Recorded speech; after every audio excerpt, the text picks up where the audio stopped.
Dr. Emily Garland carefully lifted the brittle photograph from the acid-free archival box that had arrived that morning at the Children's Medical History Museum in Philadelphia. As the museum's curator for their upcoming exhibition on childhood diseases of the early 20th century, she had been reviewing materials from hospital archives across the country. This particular collection came from the shuttered Pine Ridge Sanitarium in upstate New York, which had specialized in pediatric tuberculosis cases from 1890 until its closure in 1954. The photograph, dated October 1911, showed 4 children arranged in a classic studio portrait style, 3 boys and 1 girl, presumably siblings, dressed in their Sunday best. The eldest, perhaps 12, stood tall and serious in a formal suit with short pants. Beside him, a girl of around 10 in a white pinafore dress with a large bow in her hair. Next was a boy of about 8, with a mischievous smile despite the formal setting. And finally the youngest, a boy no more than 5 years old. At first glance, it was a charming family portrait typical of the era. But as Emily examined the youngest child more carefully, she noticed the unnatural stillness of his pose compared to his siblings. His eyes lacked the liveliness visible in the others, and his complexion, even in the sepia-toned image, appeared notably paler. Most concerning was his posture, supported rather than standing independently, with his older brother's hand positioned in a way that suggested he was holding the child upright. Dr. Garland, her assistant Marcus, entered the room. "I found the admission records that correspond with that collection." Emily looked up from the photograph. "I think we're going to need them. There's something about this youngest child that doesn't look right. He appears to be quite ill." "What's on the back of the photo?" Marcus asked. Emily carefully turned it over. Written in faded ink, "The Sullivan Children, October 1911, 3 days before Jimmy left us." Marcus spread the admission documents from Pine Ridge Sanitarium across the examination table. The brittle pages contained meticulous records of patients admitted between 1910 and 1912, with detailed medical observations and treatment notes. "Here it is," Emily said, carefully turning a page in the leather-bound ledger. "James Sullivan, age 5, admitted October 17, 1911. Diagnosis, advanced pulmonary tuberculosis." She scanned the admission notes. "Prior unsuccessful treatment at home for 6 months. Referred by Dr. Harold Bennett of Albany. Condition upon arrival described as gravely ill with pronounced cachexia, persistent cough productive of bloody sputum, and significant respiratory distress." "The photograph must have been taken just before his admission," Marcus observed. "Look at the date." Emily nodded. "October 14, 1911, 3 days before he was admitted to Pine Ridge." She studied the treatment notes that followed: prescribed bed rest, fresh air therapy on the sun porch, nutritional supplementation, the standard protocols for the time. The records included temperature charts, weight measurements, and daily observations by nurses and physicians. James's condition had fluctuated over several weeks, with occasional notes of improvement followed by concerning setbacks. "There's a letter here," Marcus said, carefully removing a folded page from an envelope tucked into the ledger, from the children's mother to the medical director. The letter, dated November 28, 1911, was written in a careful, educated hand. "Dear Dr. Wilson, I cannot express sufficient gratitude for your kindness toward our Jimmy. The other children ask daily about their brother, and I read them your updates faithfully. My husband remains convinced that bringing Jimmy home for Christmas would lift his spirits, but I defer to your medical judgment on whether such a journey would be advisable. The enclosed photograph was taken the day before we brought him to your care." The children insisted on this portrait together, somehow sensing the separation to come. "With deepest appreciation, Margaret Sullivan." Emily looked again at the photograph. "They knew," she said softly. "Look at how the older siblings are positioned around him, protecting him, supporting him. They knew this might be their last portrait together." Emily and Marcus expanded their research beyond the medical records, seeking to understand the Sullivan family and the context surrounding the poignant photograph. The 1910 census provided their first substantial leads. The Sullivan family resided in Albany, New York. Father Edward Sullivan, 45, listed as a professor of literature at the State College. Mother Margaret, 38, no occupation listed, and children Thomas, 12, Catherine, 10, William, 8, and James, 4. The household included one domestic servant, suggesting a comfortable middle-class status. Professor Sullivan appears frequently in local newspaper archives, Marcus noted, scrolling through digitized copies of the Albany Evening Journal. He was active in civic affairs and educational reform. Articles from 1908-1911 painted a picture of a respected academic family. Edward Sullivan had published several scholarly works on American literature and frequently gave public lectures. Margaret Sullivan was mentioned as a member of the Women's Health Association, which worked to improve public health education. Here's something significant, Emily said, examining a newspaper from March 1911. A public health notice warning about a tuberculosis outbreak at an elementary school in Albany. It mentions that classes were suspended for 2 weeks for disinfection procedures. The timing aligned with what they knew of young James's illness. He would have been attending that school during the outbreak. Further research revealed that the Sullivan family had moved to Albany from Boston in 1907 when Edward accepted his professorship. Their social standing was evidently secure, with mentions in society pages of charity events and academic functions. I found an obituary, Marcus said quietly, pulling up a newspaper from December 1911. James Edward Sullivan, beloved youngest, son of Edward and Margaret Sullivan, passed into God's care on December 2, 1911, at Pine Ridge Sanitarium after a courageous battle with illness. He is survived by his parents and siblings Thomas, Catherine, and William. A private family service will be held. Emily studied the photograph again. So he never made it home for Christmas as his mother had hoped. This portrait was taken just 7 weeks before his death. And look at this, Marcus added, finding another article from January 1912. Professor Edward Sullivan established a scholarship fund for medical research in childhood diseases in memory of his son James. They channeled their grief into action, Emily noted. Not uncommon, but still remarkable for the time. To place the Sullivan family's experience in proper historical context, Emily consulted with Dr. Robert Chen, the museum's medical historian, and her colleague in developing the upcoming exhibition. Tuberculosis was often called the White Plague in this era, Dr. Chen explained, examining the photograph. It was the leading cause of death in the United States, with children being particularly vulnerable. Before antibiotics, treatment options were extremely limited. Emily nodded. The Pine Ridge records show they used the standard protocols: fresh air, nutrition, rest. The theory was that clean mountain air would help heal the lungs, Dr. Chen continued. Sanitariums were typically built in elevated rural locations away from urban pollution. Pine Ridge was known for its children's program, which attempted to combine treatment with continued education when possible. Emily shared what they had learned about the school outbreak in Albany. Would that have been typical? Schools closing due to tuberculosis? Absolutely.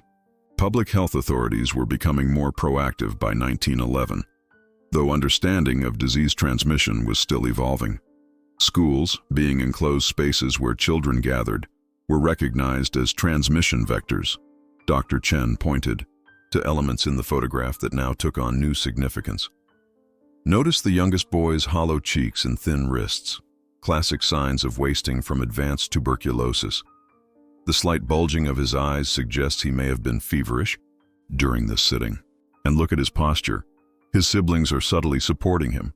He likely lacked the strength to stand independently for long. The portrait studio would have been aware of his condition, Emily observed. Photographers of this era were accustomed to accommodating ill subjects, even using hidden braces or supports when necessary. But they also worked quickly when the subject was a sick child. What's most striking is the decision to take this photograph at all, Dr. Chen noted. The family clearly understood the gravity of his condition. This portrait represents both hope and preparation, hope for his recovery, but preparation for what they feared might come. It was common for families to commission photographs when a loved one was gravely ill, creating a memorial in anticipation of loss. The older siblings' expressions tell a story too, Emily said. They're not just posed, they're protective. They understood more than we might expect children of that era to comprehend about their brother's illness. Emily's research took an unexpected turn when the museum received an email from a woman named Helen Patterson, who had seen their social media post seeking information about the Sullivan family for the upcoming exhibition. "My grandmother was Catherine Sullivan," the email read. "She kept that photograph on her bedside table her entire life."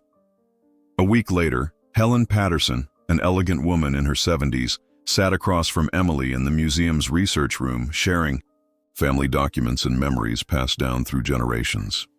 "Grandmother rarely spoke directly about Jimmy's illness," Helen explained, "but she wrote about it extensively in her journals. After her death in 1988, we found dozens of volumes spanning her entire life." Helen carefully opened a leather-bound journal dated 1911-1912. Catherine Sullivan's girlish handwriting filled the pages with observations that were remarkably mature for a 10-year-old. October 13th, 1911. "Tomorrow we are going to Mr. Harrington's studio for a photograph. Mother says Jimmy must be in it, though Father thinks he is too weak. Tommy and Will and I have practiced how we will stand to help Jimmy look his best. We won't let him fall." October 14th, 1911. "The photograph is done. Jimmy was very brave and did not cry even once, though I could feel him trembling when I held his hand. Mr. Harrington was kind and worked quickly. Afterward, Jimmy said he was glad we all had our picture made together for always. I did not cry until we were home again." Helen turned the page to an entry from 3 days later, October 17th, 1911. "Jimmy has gone to the mountain hospital today. Mother says the doctors there can help him breathe better. Father carried him to the motor car wrapped in blankets, though. The day was not cold. Tommy rode with them to the train station, but Will and I had to stay home. Will hid in the garden shed and would not come out for supper. I'm writing a letter to Jimmy tonight. Mother says I must be cheerful in my letters and not make him sad." Subsequent entries chronicled Catherine's perspective on her brother's illness, her prayers, her attempts to comfort her parents and other brothers, and her letters to Jimmy at Pine Ridge. December 2nd, 1911. "Jimmy has gone to heaven. Mother told us this morning. Father went to bring him home, but it was too late. I am glad we made the photograph. Now we will always remember exactly how he looked when he was still with us." Emily looked at the portrait again, seeing it through Catherine's young eyes, not just as a medical historian, but as a sister determined to preserve her family's unity, even as it was about to fracture. Emily's investigation led her to the New York State Archives, which housed the business records of Harrington Studio, the photography establishment that had created the Sullivan family portrait. Active from 1898 to 1926, Samuel Harrington's studio had been among Albany's most prestigious, specializing in formal portraiture for the city's prominent families. The studio's appointment books, preserved among the collection, confirmed the Sullivan family sitting on October 14th, 1911. A brief notation indicated, "Family portrait, 4 children. Special considerations for youngest, expedited session." More revealing was Harrington's technical notebook, where he recorded specific challenges and solutions for difficult photographic assignments. An entry corresponding to the Sullivan portrait offered poignant insights. Sullivan family, October 14. Father, professor from State College, telephoned ahead regarding ill child. Prepared studio before arrival. Extra heating, chair with back support disguised by backdrop. Positioned. Siblings to provide stability without appearing to do so. Used new fast plates to minimize exposure time. Mother visibly distressed but maintained composure admirably. Elder children remarkably attentive to youngest boy's comfort. Completed 3 exposures in 12 minutes. Child pale but cooperative. One of the more challenging family groups this season, technically and emotionally. Delivered prints within 48 hours as requested. A separate ledger detailed the order. 6 cabinet cards and 1 larger framed print, with an unusual request for completion within 2 days, for which an additional rush fee was paid. Emily also discovered Harrington had published a small professional article in a 1915 photography journal titled "Dignity in Difficult Circumstances: The Photographer's Responsibility to Families in Crisis." Without naming the Sullivans specifically, he referenced his experiences photographing seriously ill subjects. When a family arrives knowing this may be their final portrait together, our technical concerns must be balanced with profound human sensitivity. These images transcend mere records of appearance. They become treasured memorials and emotional anchors for those left behind. The photographer's duty extends beyond capturing likeness to preserving dignity and familial connection in the cheer. Face of impending loss. Harrington's article included technical advice for such situations, but concluded with a personal reflection. Years of experience have taught me that these photographs, though painful to create, often become a family's most cherished possession. To serve families at such moments is not merely our profession, but our privilege. Emily realized the Sullivan portrait exemplified this philosophy, a technically accomplished image that delicately balanced the reality of James's illness with the family's desire to preserve their completeness before it was irrevocably altered. The Pine Ridge Sanitarium records provided detailed documentation of James Sullivan's brief stay at the facility. Emily and Dr. Chen carefully reviewed the treatment protocols, placing them in the context of early 20th century pediatric tuberculosis care.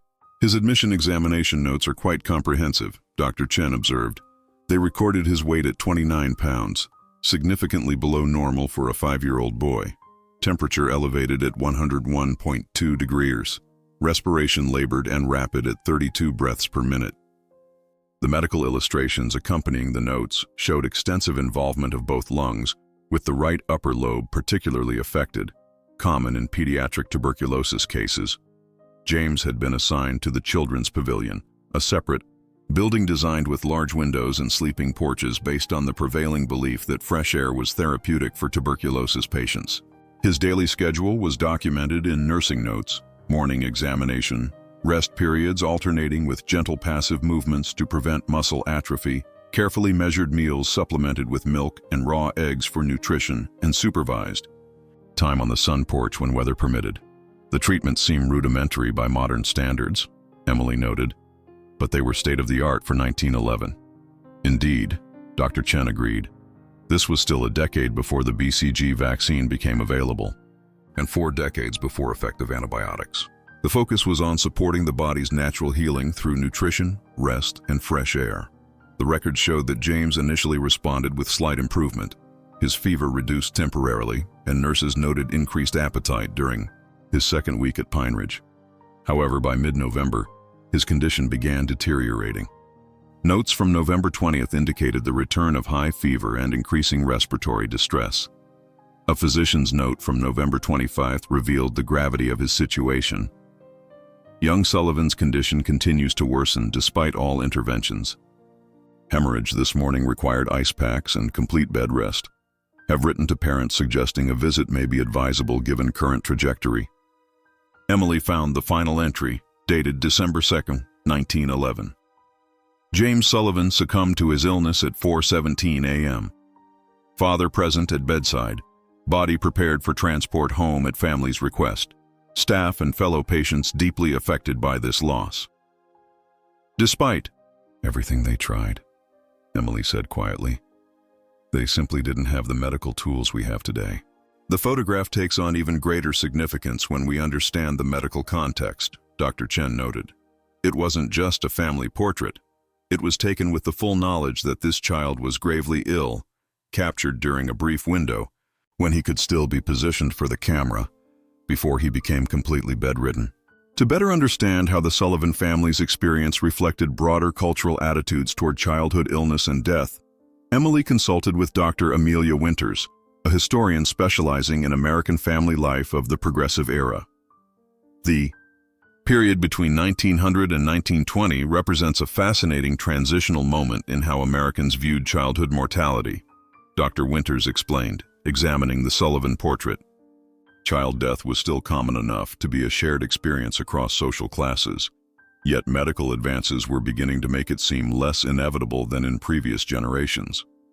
Statistics from 1911 revealed that approximately 1 in 6 children died before age 5, with infectious diseases being the primary cause. However, this represented significant improvement from the 19th century, creating what Dr. Winters described as a tension between traditional fatalism and emerging hope. The Sullivan family embodies this tension, Emily observed. They sought the best medical care available while simultaneously preparing for the possibility of loss. Exactly, Dr. Winters agreed. And this portrait reflects changing approaches to memorializing children.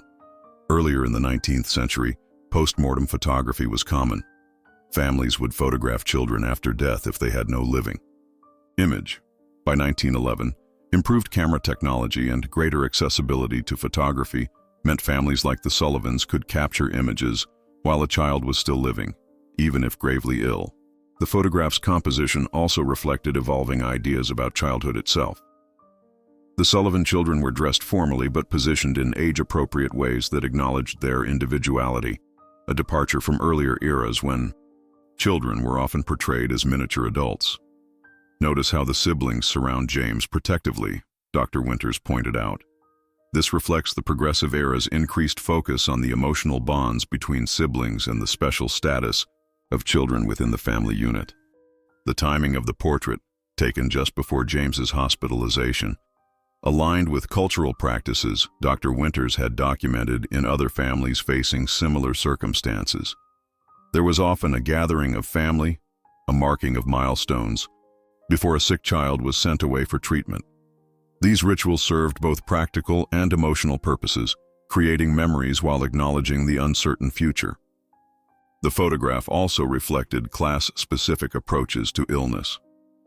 The Sullivans' ability to access specialized medical care, commission a professional portrait, and later establish a memorial scholarship demonstrated how middle-class families increasingly approached childhood illness as something to be fought with resources and expertise, rather than merely accepted as divine providence.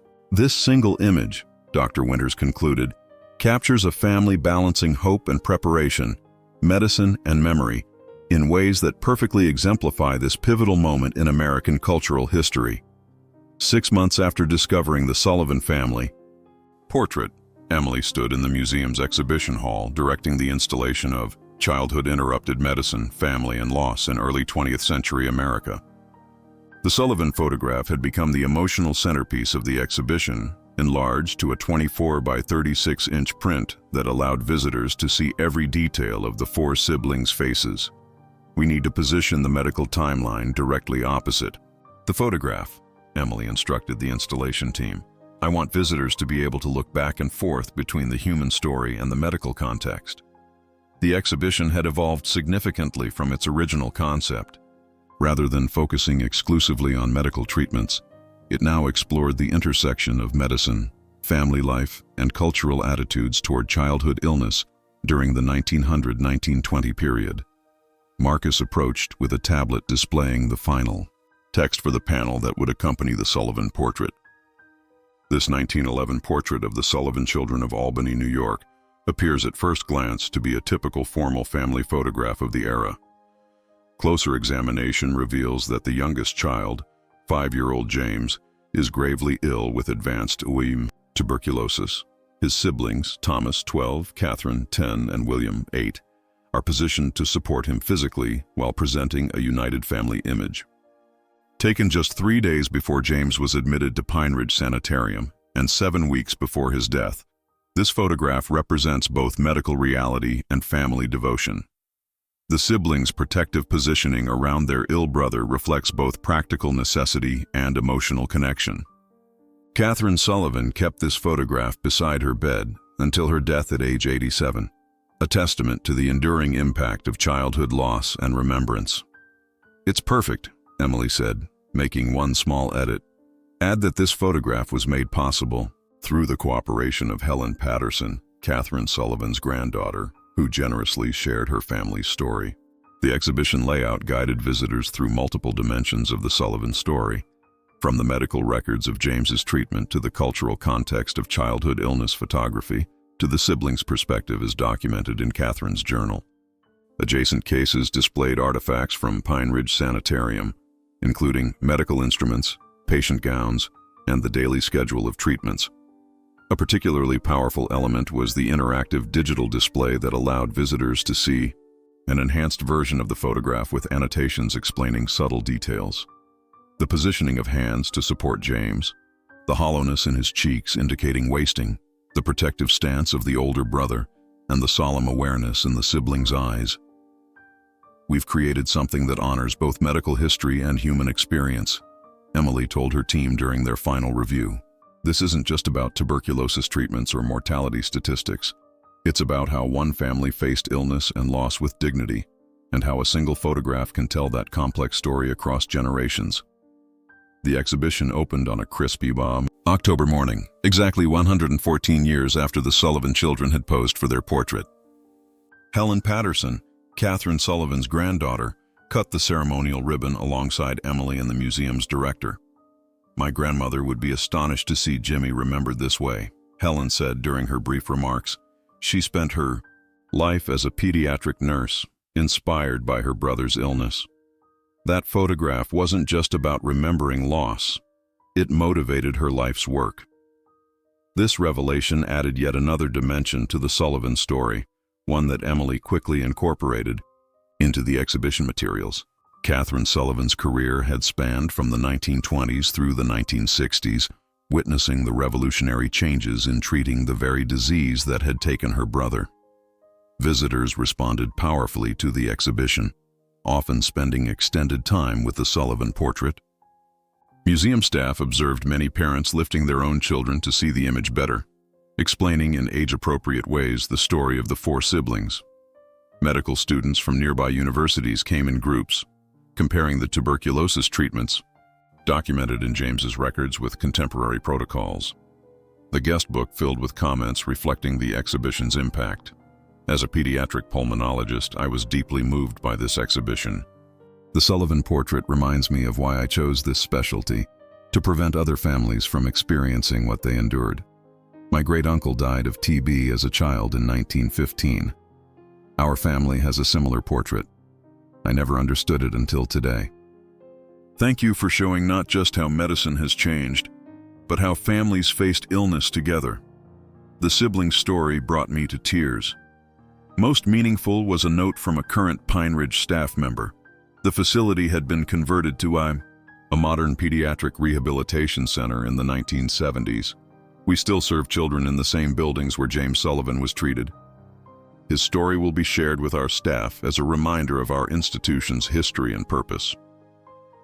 Local media coverage extended the exhibition's reach, with the Philadelphia Inquirer running a feature article titled, "When a Family Portrait Becomes Medical History." National medical journals highlighted the exhibition's innovative approach to medical humanities education.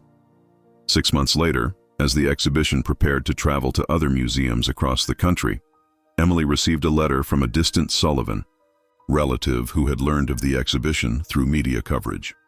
Enclosed was another photograph, taken in 1961, showing an elderly Catherine Sullivan, still recognizable from the 1911 portrait, standing proudly at a tuberculosis hospital dedication ceremony. She had spent 50 years working to ensure other children would not share her brother's fate. Perhaps the most remarkable aspect of this story, Emily told her colleagues at their final evaluation meeting, is how a single photograph led us, not just to a medical case study, but to understanding how one child's illness rippled through a century of medical progress and family memory. What began as documentation of loss became catalyst for change and healing. The Sullivan children's portrait, which had initially caught Emily's attention because of what it revealed about the youngest sibling's illness, had ultimately revealed something equally profound about the human capacity for resilience, memory, and purpose born from loss.